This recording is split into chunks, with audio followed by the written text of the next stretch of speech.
my Juicy co-creators, Lilu here on the Juicy Living Tour, 12 months tour across the world. And today actually I'm very excited because I want to announce to you guys that we're nearly at 8 million video views. So this is reaching a lot of people around the globe.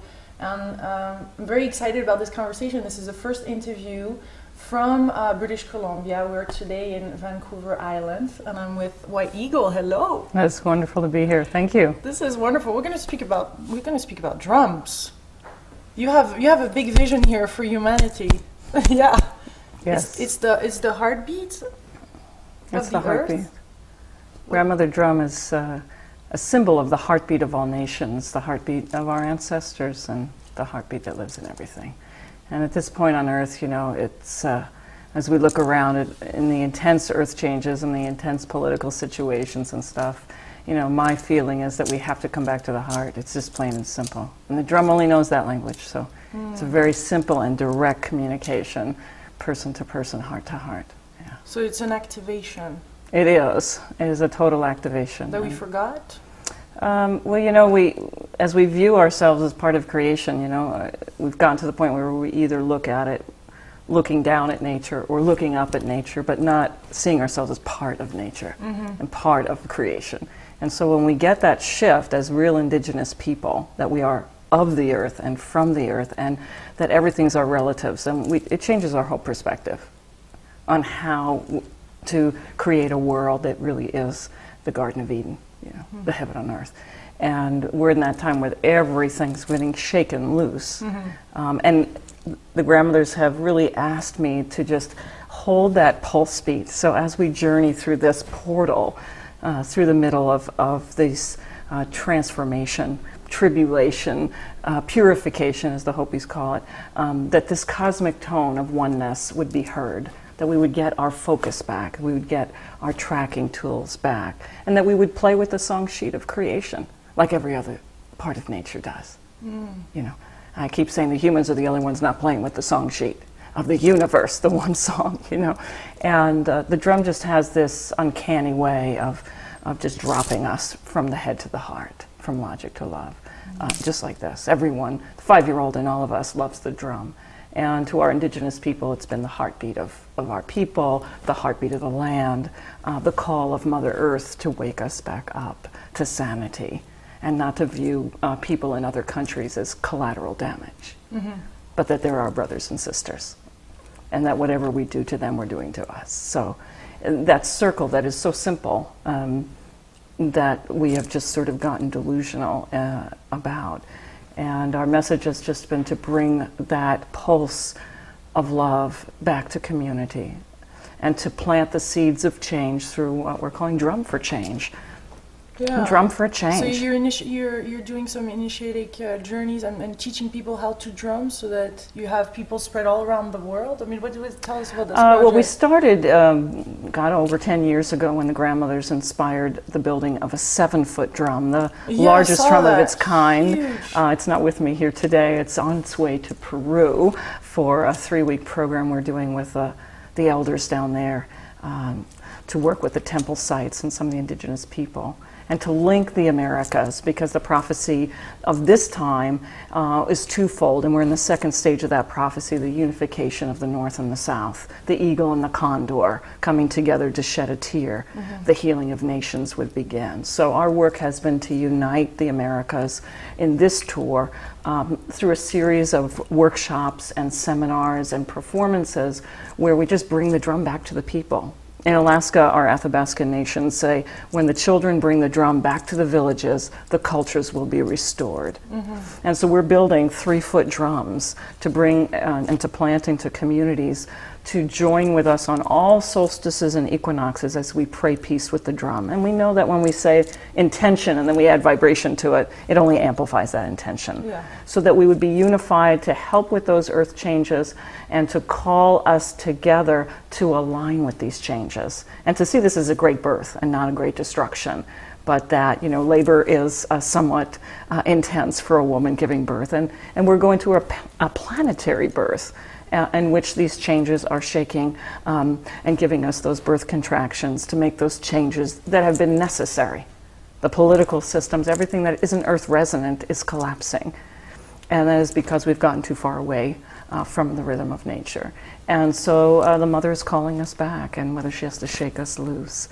And the drum is just helping to center people in what's important. So we get back into another rhythm, because we broke that rhythm, that natural rhythm. And we broke a lot of the natural law. Yeah, natural laws, yeah. And so, you know, this to me is the truth teller. I call the grandmother drum the truth teller. Because it's so powerful to activate the human energy field with power. I mean, when we want to get things in life done, we get a drum. You know, we listen to rock and roll to clean the house. So it's like one of those things, there's so much power in the drum. Yeah. And our vision with grandmother was not the drum that would announce that war is coming, but that the drum would announce the 1,000 years of peace has arrived. And that this pulse that gives people so much power to take action in their lives would use that power to create beauty and to be in alignment with a sustainable world. A space of death or loss, it's when our heart can really be pierced open. The egg of our humanity that, you know, it's black and it's white and it's rich and it's poor, and then you're over there and I'm over there, suddenly gets pierced. And there's a possibility that we might open our eyes to something greater.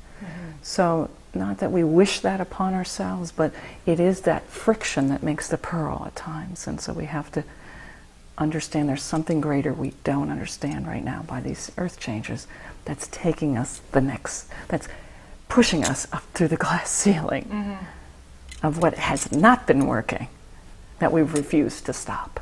And so we're getting shaken and helped to make that change. And there's gratitude to have for that. Deep. You know, it's not what happens, but will we get to become from what happens. And we either break down or we break through. That's my motto. We either break down or we break through. And sometimes we have to break down for a while before we break through. That's part of the healing. You know, I look to all the great teachers of the world. You know, Christ, Buddha, Mother Teresa, Gandhi. They were all broken. They were all broken open. The crucifixions that their lives went through to birth their enlightenment.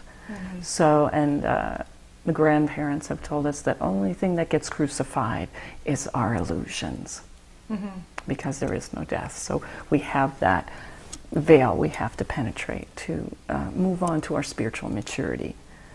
And what was yours?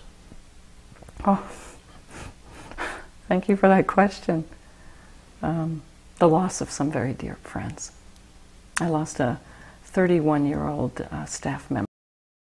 I were part of the Live H2O launch in 2009, where we launched from the holy city of Jerusalem, the drum wave, into the planet's waters in 528 hertz, which is the frequency, the mid-range frequency of the solfeggio scale of music, which is what grandmother resonates at, her frequency with the crystals inside.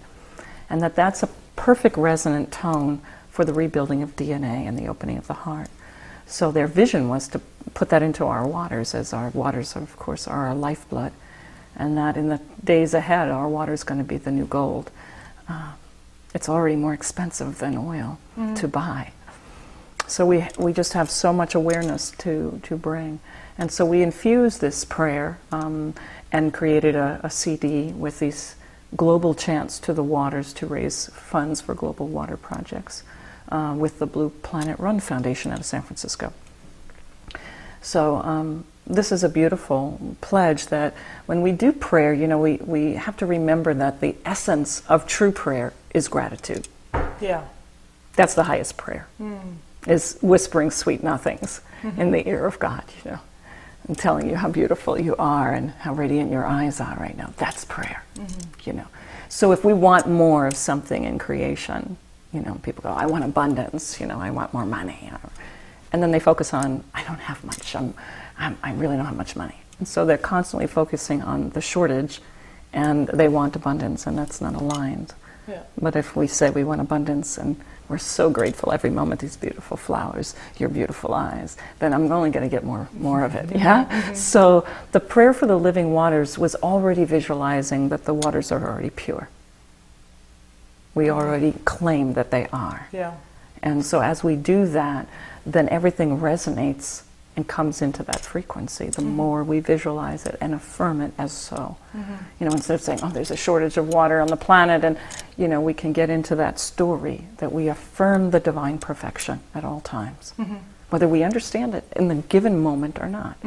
So it goes beyond just the visualization, and it's you're actually living it physically, don't you? Like the Indians used to do for the rain to come. They used to already dance and feel the rain, like if it was already there. Exactly.